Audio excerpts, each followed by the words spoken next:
60% of the American public is about to lose everything they have. Honestly, have no idea what to do anymore. The United States of America is not a third world country, the most wealthiest country there is. But we have people that have to go in food lines to get food. My bank does not play, man. They charged me $40 in overdraft fees because I was overdrafted 7 pennies. I haven't paid my rent in 3 months.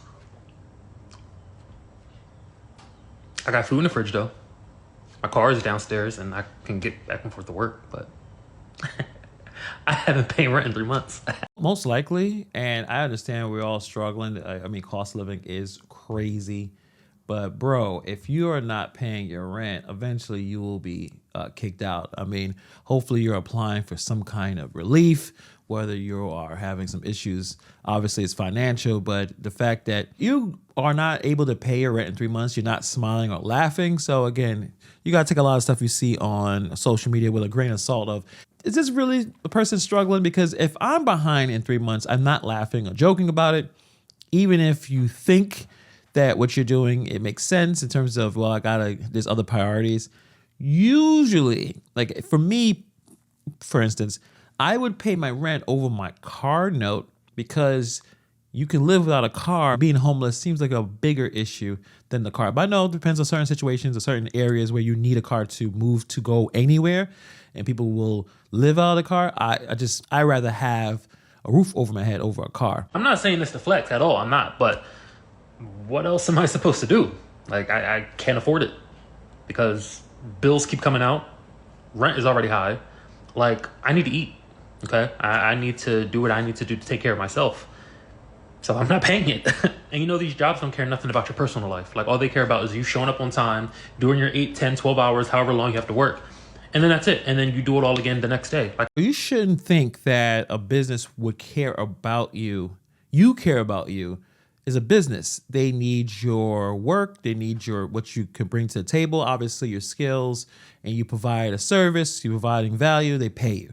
So a business shouldn't worry about that. Or you should be worried emotionally about necessarily the business. It's a transaction.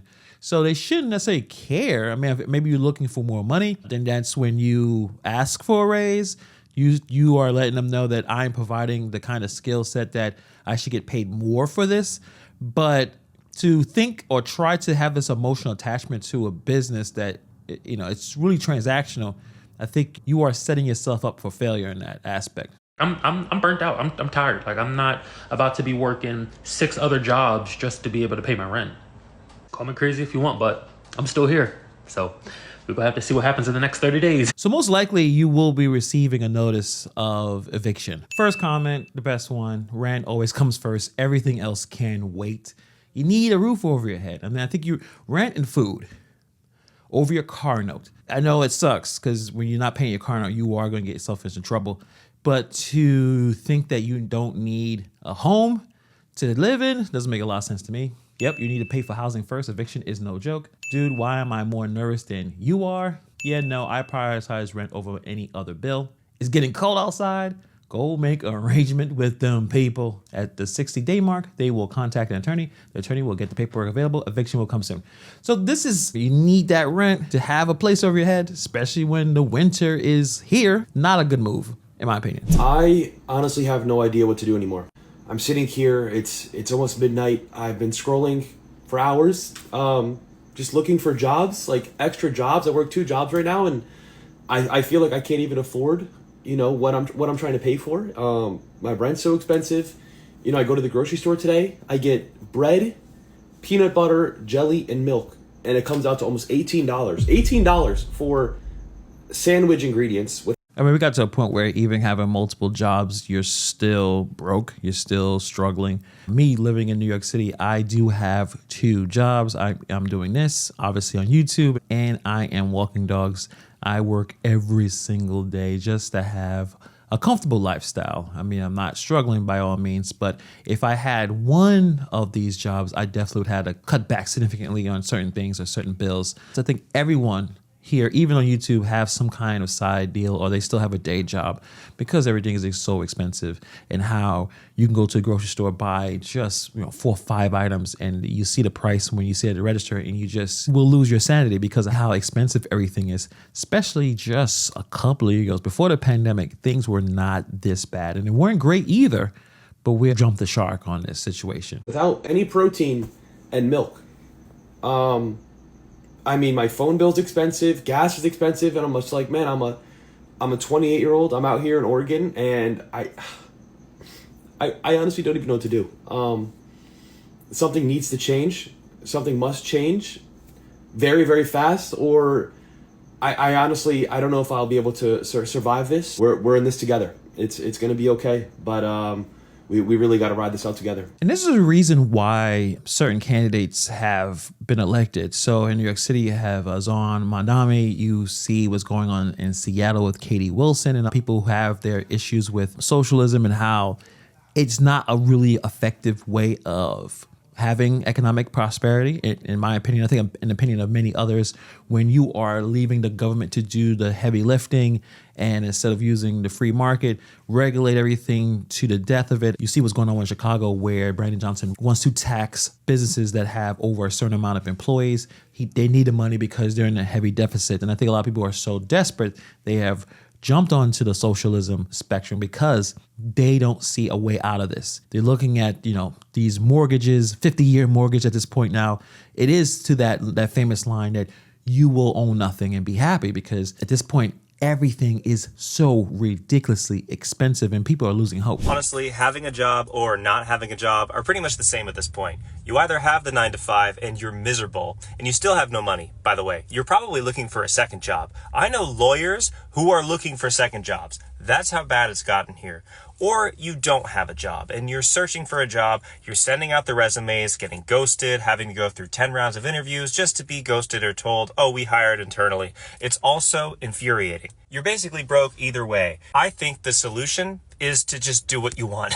Be the TikToker, be the musician. Delulu is the Salulu. I mean, they're rolling out 50-year mortgages. You heard that right? 50-year mortgages. Like that's gonna make anything better. I understand his approach. It's kind of like nihilism. What is that? Or the black pill where you just give up. Yes, 50-year mortgages is something that I totally don't agree with. I can see how you can make it work, but the idea that if you are in your 30s and 40s, and now home ownership is getting older and older and older now, where the first time you become a homeowner, I'm 41 and I decide to get this 50-year mortgage, I will have to figure this out and work until I'm in my 90s. I probably won't make it to the 90s. I guess some people say, you know what, if I have to work until I'm 90, I'm just going to unplug this whole situation, unplug from this nonsense and just do what I want. But I think in his assessment, I don't agree with just doing whatever you want. You have to find a way to adapt. You have to find a way to make it work, because I don't know about you, but being homeless, I've never been homeless before, but kind of sucks. I do believe our priorities are all over the place. I think people who spend their money irresponsibly, I think we all do, and we all need to chill, because you have to understand the American economy is all about consumption. Buying a bunch of things that you don't need. It's trying to flex, trying to look at social media and trying to emulate what you see. It always winds up in the same position. You don't have any money. How are people affording life right now? How are people tackling this cost of living? Personally, I'm not. I had to move out of San Diego. I'm from Southern California, but it's too expensive. Even with full-time work, I had 2 full-time jobs, working on the weekends and at night and in the morning. I still couldn't save up enough money for a deposit for a studio apartment or anything, frankly. So I had to make a change. Right there is the border wall with Mexico and the United States. One side is San Diego, one side is Tijuana. Now I live on the Tijuana side. While the difference is only 2 blocks, I have a substantially cheaper cost of living.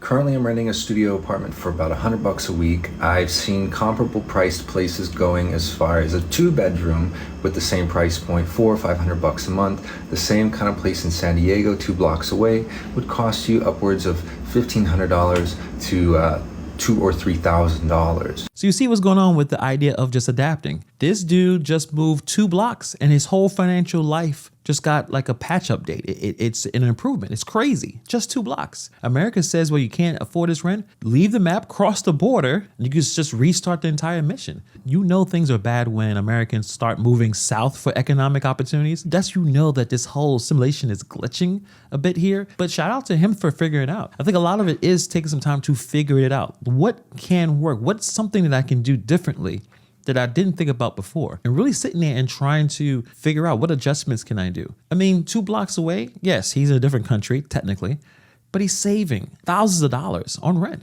by being able to just go across the street. It's not the overspending, it's the cost of living. Here is a breakdown of the average Gen Z and millennials cost of living in today's world. So number 1 is rent. Everyone knows that Gen Z and millennials have to have a roommate. So splitting a 2-bedroom apartment with utilities is around $1,500. If you have a car, a $12,000 to $15,000 used car is still going to run you $400 a month. Car insurance and gas is another $300. Student loan payment, $500. You're going to have groceries for $500. You're going to have personal care, doctor's appointments, hair, gym, about $150, and then cell phone and miscellaneous $150. That's $3,500 a month, which is baseline. Do you know how much $3,500 a month is?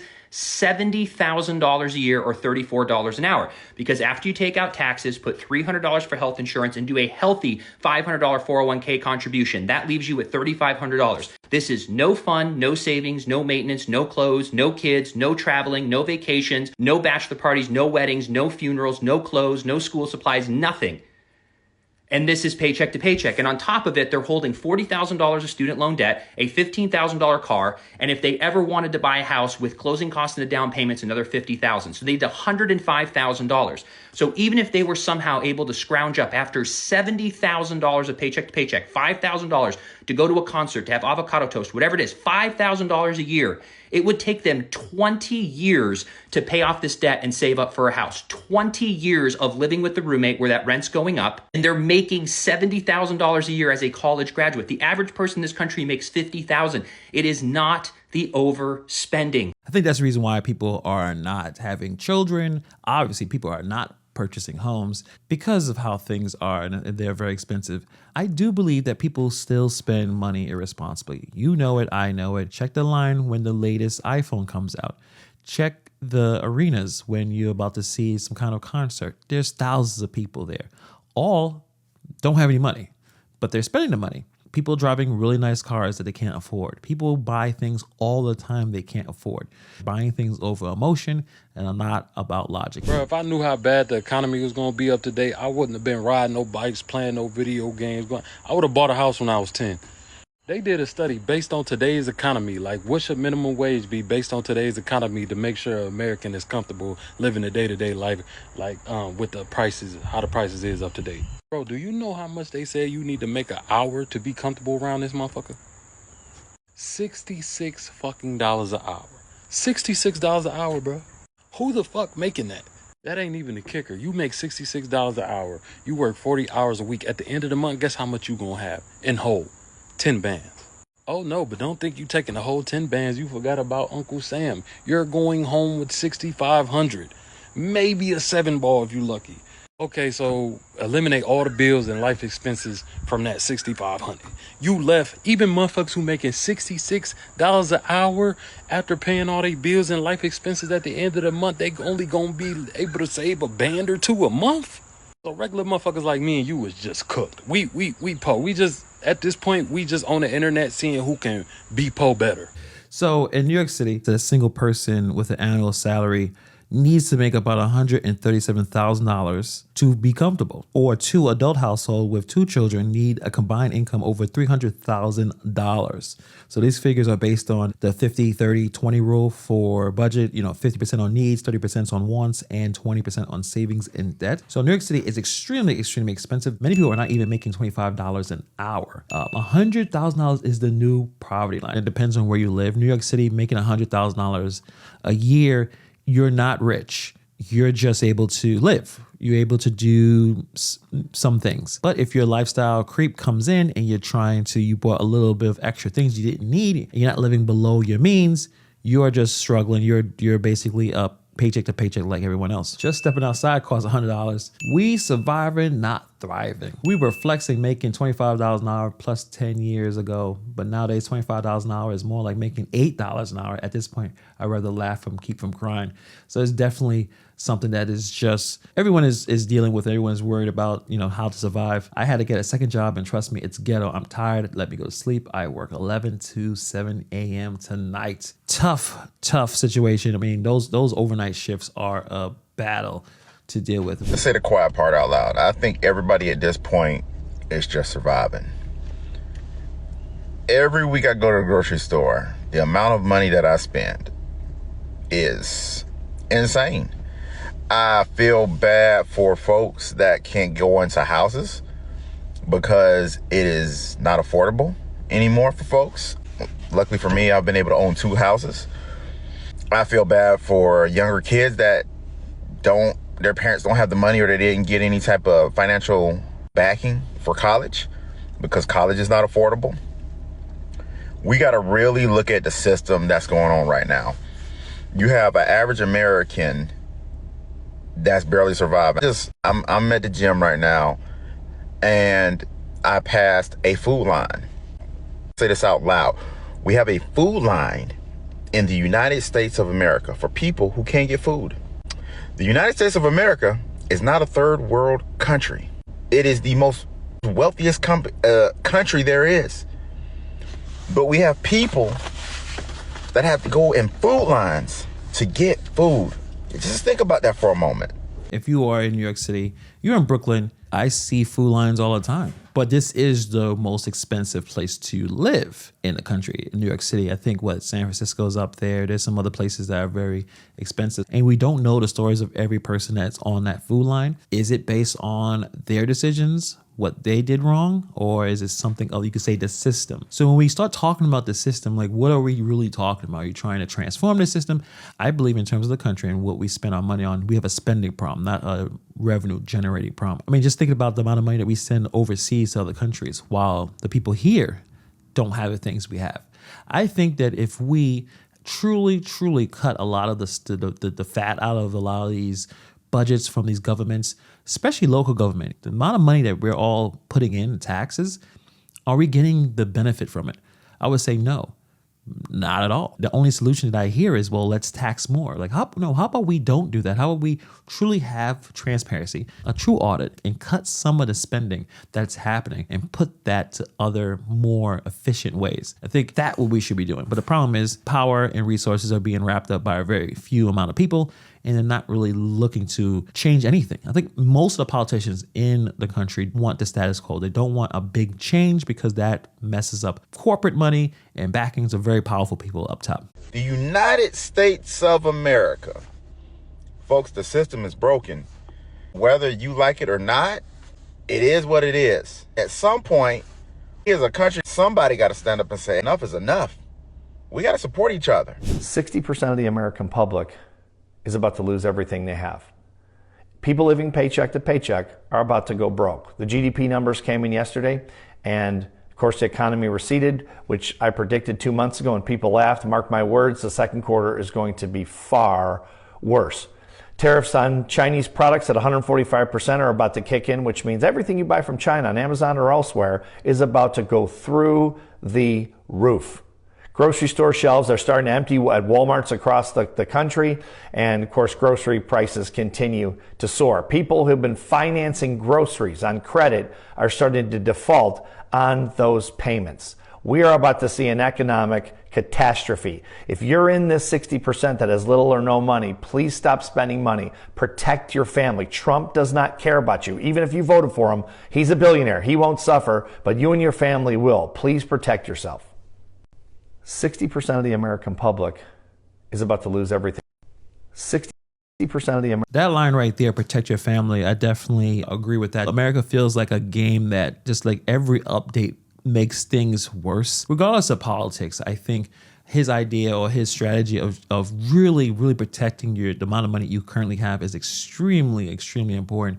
Especially I know with the holiday season and people want to splurge a little bit and spend a little bit of money. Not at all surprising, for many years have shown that 60% of Americans don't have or didn't have $1,000 in their savings.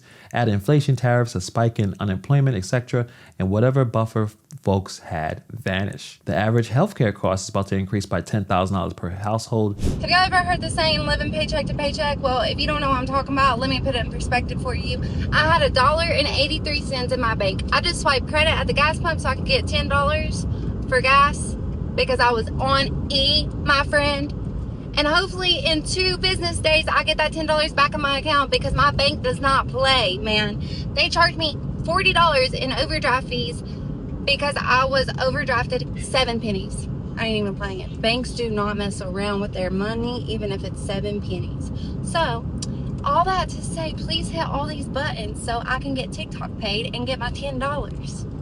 Love you. Tough stuff. I mean, the bank is a business and their business is trying to get as much money out of you as possible. So yeah, overdraft fees, I'm sure that's a really great income stream for them, and how it doesn't matter if you're down $1 or 7 pennies, they're going to do that. But 2026, I think we're really going to see a real hit on this recession, and I'm going to see a lot of people down bad. But let me know what you guys think about this in the comments below. Thank you very much for watching this video, and I'll see you guys in the next video.